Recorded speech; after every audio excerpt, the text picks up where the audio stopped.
পরবর্তী গল্প পেতে আমার চ্যানেলটা অবশ্যই সাবস্ক্রাইব করে রাখবেন। ধন্যবাদ। আইসিইউ থেকে কেবিনে শিফট করা হয়েছে ভোরকে।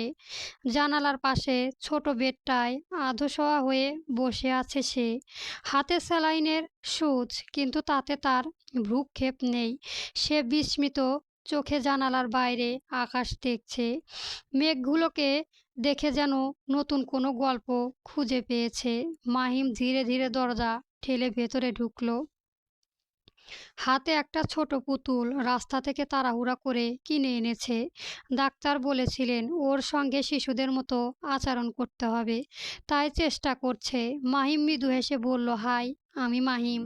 তোমার বন্ধু হতে পারি? ভোর কৌতূহলী চোখে তাকালো কয়েক সেকেন্ড নিরীক্ষণ করে হঠাৎ বলল, তুমি কি আমার স্কুলের নতুন স্যার?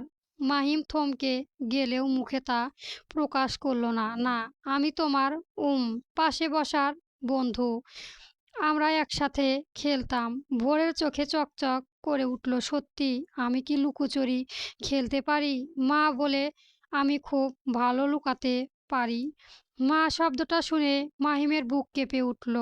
ইমরান রহমানের বাইরে দাঁড়িয়ে সব শুনছিল। তার চোখ আবার ভিজে উঠল। ভোরের কাছে মা এখনো আছে, কিন্তু বাস্তবে সেই মেয়েটি বহু বছর আগে পৃথিবী ছেড়েছে। এই নির্মল সত্য এখন বলা যাবে না।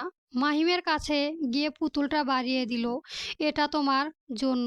ভোর পুতুলটা হাতে নিয়ে শিশুর মতো উচ্ছ্বাসে বলল, ওয়াও, এর নাম কি? তুমি রাখো। ভোর একটু ভেবে বলল, এর নাম হবে আলিরা। আমার সাথে থাকবে, ঠিক আছে? মাহিম মৃদুর মাথা নাড়ালো, অবশ্যই। ঠিক তখনই ডাক্তার কেবিনে ঢুকলো। ভোরকে কিছু সাধারণ প্রশ্ন করলেন। তোমার নাম কি? ভোর নির্দ্বিধায় বলল, ভোর রহমান। আমার বয়স ৭। ইমরান রহমান দরজার পাশে দাঁড়িয়ে যেন ভেতর থেকে ভেঙে পড়লেন। তার ২৫ বছরের মেয়ে আজ নিজেকে ৭ বছরের শিশু ভাবছে। ডাক্তার ধীরে মাথা নাড়িয়ে বাইরে এলেন। ওর মস্তিষ্ক ঠিক ৭-৮ বছর আগের অবস্থানে আটকে আছে। ধীরে ধীরে রিহাব শুরু করতে হবে। পুরনো স্মৃতি জোর করে ফেরাতে যাবে না। রাতে কেবিনে আলো স্নান হয়ে এলো। ভোরের বিছানা বসে অলিরা পুতুলের সাথে কথা বলতে লাগলো। অলিরা জানো, ওই আঙ্কেলটা ভালো, উনি আমাকে পুতুল কিনে দিয়েছে, কিন্তু আমার বাবাটা কেমন জানে কাঁদে। আমি কি কিছু ভুল করেছি? এই সরল প্রশ্ন শুনে মাহিমের গলা বুঝে এলো। সে এগিয়ে গিয়ে বলল, না, তুমি কিছুই ভুল করনি। ভোর হঠাৎ জিজ্ঞেস করলো, তুমি কি আমাকে বাড়ি নিয়ে যাবে? আমি হাসপাতাল পছন্দ করি না। মাহিম থেমে গেল। বাড়ি? কোন বাড়ি? যে বাড়িতে প্রতিটি দেওয়ালে আর্দ্র স্মৃতি আঁকা। সেখানে নিয়ে গেলে যদি আবার কোনো ছবি, কোনো জিনিস ওর ভোরের বন্ধ দরজাগুলো খুলে দেয়। পরের দিন সকালে ভোরকে হাসপাতালে ছোট বাগানে হাঁটতে দেওয়া হলো। সে ফুল দেখে খুশিতে হাততালি দিল।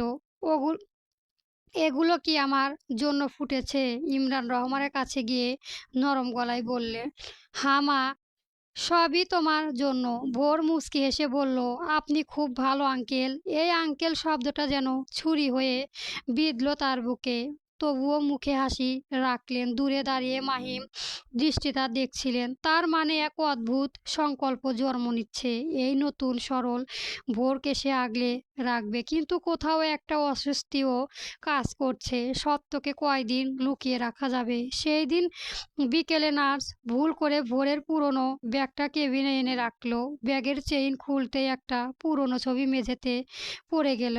ভোর কৌতূহলী হয়ে ছবিটা তুলে নিল। ছবিটা সে নিজের, আর পাশে এক তরুণ। দুজনের মুখে অদ্ভুত উজ্জ্বল হাসি। ভোর ভ্রু কুঁচকে ছবিটার দিকে তাকিয়ে রইল। এই ছেলেটাকে। গল্প চাপা বনে আলিশনে লুকোচুরি পর্ব ১৬ চলবে।